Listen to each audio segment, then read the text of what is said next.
Army act میں ایک fundamental change جو 243 میں کی گئی ہے وہ یہ ہے کہ جو اب چیف آف آرمی سٹاف ہیں وہ concurrently chief of defence forces ہوں گے، اور chairman joint chief of staff committee کا عہدہ ختم کیا گیا ہے، ان کی ریٹائرمنٹ پہ وہ ختم ہوگا۔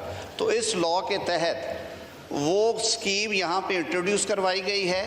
میعاد عہدہ وہی 5 سال ہے۔ اس میں قانون نے یہ وضاحت کر دی ہے کہ کیونکہ اب یہ جو اپوائنٹمنٹ ہوگی سی ڈی ایف کے ساتھ مل کے چیف آف ڈیفنس فورسز، سر یہ اپوائنٹمنٹ سے 5 سال کے لیے یہ عہدہ ہوگا، یعنی اگر فیڈرل گورنمنٹ وزیر اعظم کے ایڈوائس کے اوپر یہ جب اپوائنٹمنٹ ہوگی تو اس کی جو کمنسمنٹ ڈیٹ ہے وہ ڈیٹ آف اپوائنٹمنٹ ہوگی and it would be for 5 years. اس کے علاوہ جو ایئر فورس اور نیوی کے لاز تھے ان میں جہاں پہ کچھ کلوزز omit ہو رہی تھی وہ omit کی ہیں، اور جو کچھ ایڈ ہونا تھا سر وہ ایڈ کر دی ہے۔ آرمی چیف اب چیف آف ڈیفنس فورسز بھی ہوں گے۔ عہدے کی مدت 5 سال ہوگی۔ آرمی چیف کا بطور چیف آف ڈیفنس فورسز نیا نوٹیفیکیشن جاری ہوگا۔ نئے نوٹیفیکیشن کے بعد آرمی چیف کی مدت دوبارہ سے شروع ہوگی۔ آرمی چیف پاک فوج کے تمام شعبوں کی ری اسٹرکچرنگ اور انضمام کریں گے۔ قومی اسمبلی نے آرمی ایکٹ 2025 کی منظوری دے دی۔ وزیر اعظم آرمی چیف کی سفارش پر کمانڈر نیشنل اسٹریٹجک کمانڈ تعینات کریں گے۔ کمانڈر نیشنل اسٹریٹجک کمانڈ کی مدت ملازمت 3 سال ہوگی۔ 3 سال کے لیے دوبارہ تعینات بھی کیا جا سکے گا۔ Vice chief of army staff یا deputy chief of army staff کا تقرر ہوگا۔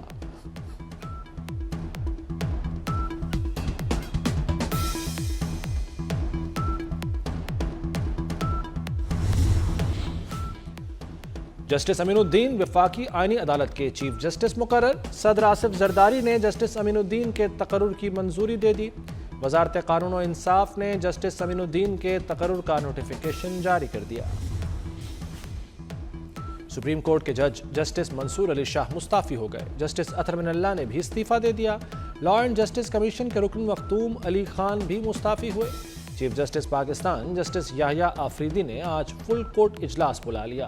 اجلاس میں 27ویں آئینی ترمیم پر بات ہوگی۔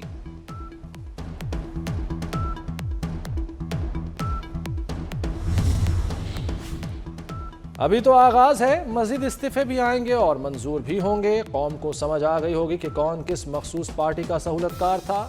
کسی نے تیر نہیں چلایا، مدت ملازمت کم ہی بچی تھی۔ سینیٹر فیصل وارڈا کہتے ہیں کہ چائے کی پیالی میں طوفان لانے کی کوشش ناکام ہو گئی۔ میرا الفاظ یاد رکھیں، اب پراکسیز کا حساب ہوگا۔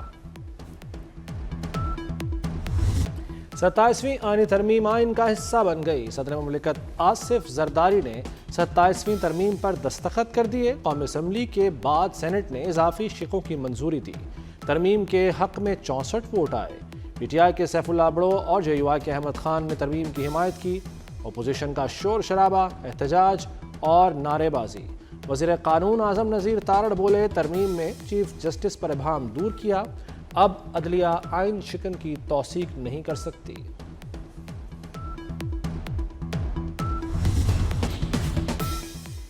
27ویں ترمیم کے بعد وفاقی آئینی عدالت وجود میں آئے گی۔ فیلڈ مارشل کا ٹائٹل تاحیات رہے گا۔ صدر مملکت کو تاحیات استثناء مل گیا۔ سپریم کورٹ کا از خود نوٹس کا اختیار ختم۔ بغاوت کے عمل کی کوئی عدالت توثیق نہیں کر سکے گی۔ سپریم جوڈیشل کمیشن ججز کے تقرر و تبادلوں میں خود مختار ہوگا۔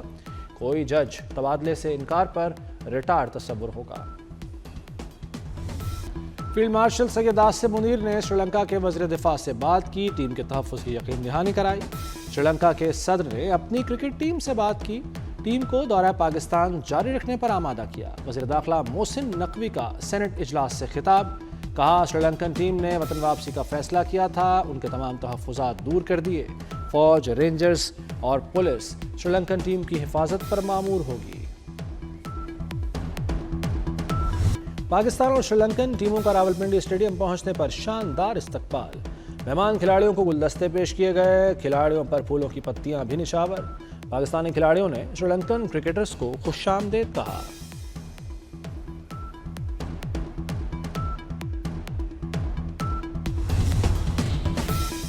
Chairman P C B Mohsin Naqvi کا راولپنڈی کرکٹ اسٹیڈیم کا دورہ، ڈیوٹی پر تعینات اہلکاروں سے ملاقات، سیکیورٹی انتظامات کا معائنہ کیا۔ محسن نقوی کی جوانوں کو جاں فشانی سے فرائض سر انجام دینے کی تلقین۔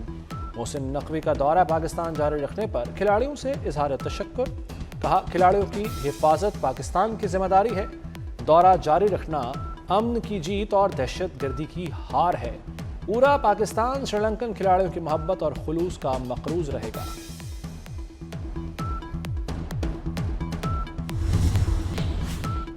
شکریہ سری لنکا، سینٹ اور قومی اسمبلی میں سری لنکن حکومت اور کرکٹ بورڈ سے اظہار تشکر کی قرارداد منظور۔ Chairman P C B Mohsin Naqvi کہتے ہیں قومی اسمبلی اور سینٹ میں منظور کردہ قراردادیں اتحاد کی عکاس ہیں، دونوں ایوانوں کے فیصلوں کو سراہتے ہیں۔ ایوانوں نے سری لنکا کی ثابت قدمی کا اعتراف کیا ہے، اجتماعی مفادات کو آگے بڑھانے کے لیے پرعزم ہے۔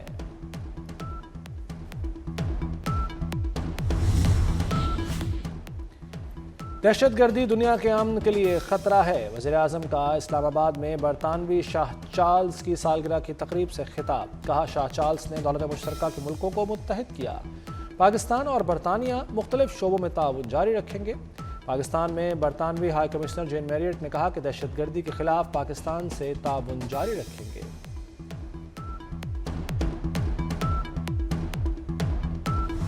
کیڈٹ کالج وانا پر حملے کرنے والے تمام دہشت گرد افغان نکلے، منصوبہ بندی افغانستان میں ہوئی، حملے کا حتمی حکم خارجی نور ولی محسود نے دیا۔ کیڈٹ کالج وانا حملے کی تحقیقات میں سنسنی خیز انکشافات، دہشت گردوں کو افغانستان سے ہی ہدایات اور ساز و سامان فراہم کیا گیا، حملے کی منصوبہ بندی خارجی زاہد نے کی۔ سیکیورٹی ذرائع کے مطابق خارجی نور ولی محسود کے حکم پر حملے کی ذمہ داری جیش الہند کے نام سے قبول کی گئی، آخری دہشت گرد کے خاتمے تک آپریشن جاری رہے گا۔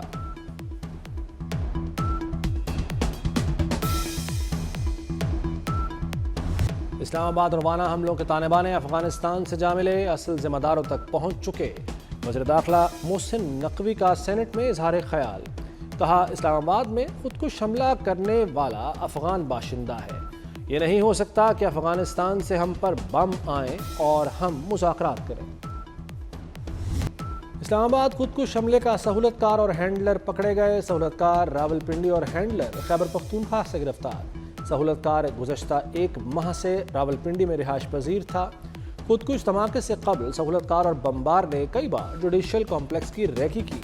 ہینڈلر اور سہولت کار دونوں کا تعلق خیبر پختونخوا سے ہے، نامعلوم مقام پر منتقل۔ اسلام آباد پولیس نے مزید 5 مشکوک افراد کو حراست میں لے لیا۔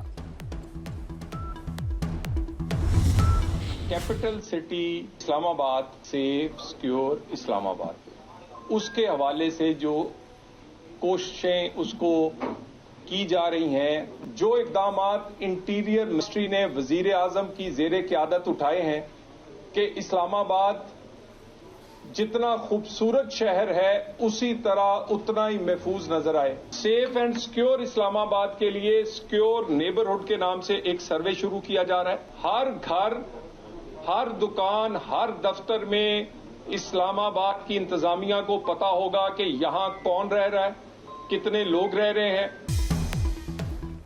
اسلام آباد کا شہری دھماکے کی تحقیقات جاری ہیں، اسلام آباد کو محفوظ بنانے کے لیے ہر قسم کے اقدامات کیے ہیں۔ طلال چودھری کی ڈی سی اور آئی جی اسلام آباد کے ساتھ پریس کانفرنس، کہا اسلام آباد میں ہر گھر، دفتر اور دکان کی تفصیل انتظامیہ کے پاس ہوگی، ہر قسم کی گاڑی کی مکمل مانیٹرنگ کا نظام لا رہے ہیں۔ وزیر داخلہ محسن نقوی کو بحرینی ہم منصب کا فون، اسلام آباد میں دہشت گرد حملے کی شدید مذمت، دھماکے میں بے گناہ جانوں کے ضیاع پر گہرے دکھ اور افسوس کا اظہار، کہا دکھ کی اس گھڑی میں متاثرہ خاندانوں کے ساتھ ہیں۔ بحرینی وزیر داخلہ کا پاکستان کی غیر متزلزل حمایت اور یکجہتی کے عزم کا اعادہ۔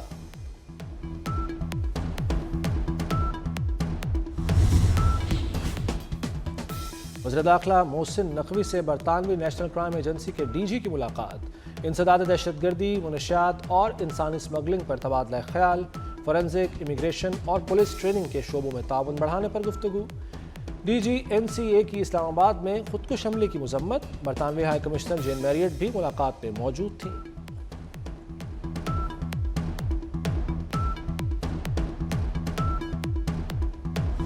I am F executive board کا اجلاس 8 دسمبر کو طلب، پاکستان کے قرض پروگرام کا دوسرا کلائمیٹ فائنینسنگ کا پہلا جائزہ منظوری کے لیے پیش ہوگا۔